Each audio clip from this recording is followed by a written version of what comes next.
దైవజనులు యేసన్న గారు ఆయన ఓ పెద్ద సంస్థలో సేవ చేసి ఓ 10 సంవత్సరాల తర్వాత దేవుని ప్రేరేపణ ప్రకారం స్వతంత్రంగా సేవ చేసుకోవటానికి వచ్చారు. ఆ దినాల్లో ఢిల్లీ వెళ్ళారట. ఢిల్లీ వెళ్ళినప్పుడు కొంచెం అనుభవం కలిగిన సేవకుడు, వివాహమైన సేవకుడు యేసన్న గారిని పిలుచుకొని, యేసన్న నీకు ఒక మాట చెప్తా, చెప్పండి అయ్యా, తప్పకుండా వింటాను. నేను అనుభవంతో చెప్తున్న ఈ మాట, అనుభవంలో జ్ఞానం ఉంటుంది, నా మాటను తప్పకుండా వింటానయ్యా, చెప్పండి.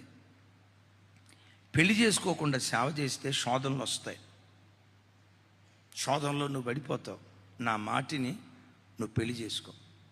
నీకు శోధనలు రాకుండా ఉండటానికి పరిష్కారం ఏదయ్యా అంటే నువ్వు పెళ్లి చేసుకో అన్నాడట. యేసన్న గారు విని, అయ్యగారు మీకు పెళ్ళి అయిందా అన్నారట. అరే పెళ్ళి అవ్వపోవటం ఏంటో, అది అమ్మగారు 3 పిల్లలు ఉన్నారు కదా అన్నారట. మరి పెళ్ళైన మీకు శోధనలు వస్తున్నాయా అన్నారట. నాకు కూడా వస్తున్నాయి అన్నాడట.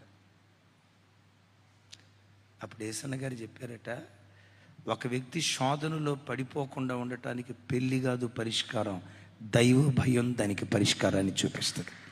గుండెల్లో దైవ భయం ఉంటే నువ్వు వివాహితుడివైనా అవివాహితుడివైనా, వివాహితురాలివైనా అవివాహితురాలివైనా, ఆ దైవ భయం ఒక్కటే. బైబిల్లో రాసి ఉంటుంది, వారి కన్నుల ఎదుట దైవ భయము బొత్తిగా లేదు గనుక చేయకూడని కార్యాలు చేయటానికి దిగసారేరట. విన్నారు ఈ మాట? కీర్తనలో అంటాడు, వారి కన్నుల ఎదుట అనండి. మందిరానికి వచ్చేవాడు సిగరెట్ దాగలుగుతున్నాడంటే వాడి కన్నుల ఎదుట దైవ భయం బొత్తిగా లేదు. భయం. నేను ఎక్కడైనా త్రోవ తప్పి బ్రతికితే సొదొమ గొమొర్రా మీదకి దేవుడు ఉగ్రత కుమ్మరించలేదా?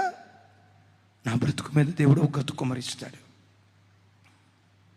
తప్పుగా ప్రవర్తించిన నెబుకద్నెజర్ గద్దె మీద నుండి దిగి గడి తినే వ్యక్తిగా మారలేదా? బాబోయ్, నా దేవునికి ఆయాస్కరంగా బ్రతికితే నా స్థితిగతులు కూడా అలా తలకిందులు అయిపోతాయి. వీటన్నిటికంటే ముఖ్యంగా నా ఆత్మ రేపు నరకానికి వెళ్ళిపోద్ది. సొదొమ గొమొర్రా మీద అగ్నిగంధకాలు కుమ్మరించబడి అగ్ని చేత కాల్చబడింది ఒక్కరోజే. నువ్వు పాపంతో చచ్చిపోతే, విన్నారు ఈ మాట? నువ్వు పాపంతో చచ్చిపోతే, నువ్వు చనిపోయిన తర్వాత నీ ఆత్మ యుగాయుగాలు అగ్నిలో కాలిపోతుంది. వాక్యం అంటది కదా, అగ్ని ఆరదు, పురుగు చావదు. ఒక్కసారి నరకంలో నీ ఆత్మ పడిన తర్వాత యుగాయుగాలు కాలిపోతావు.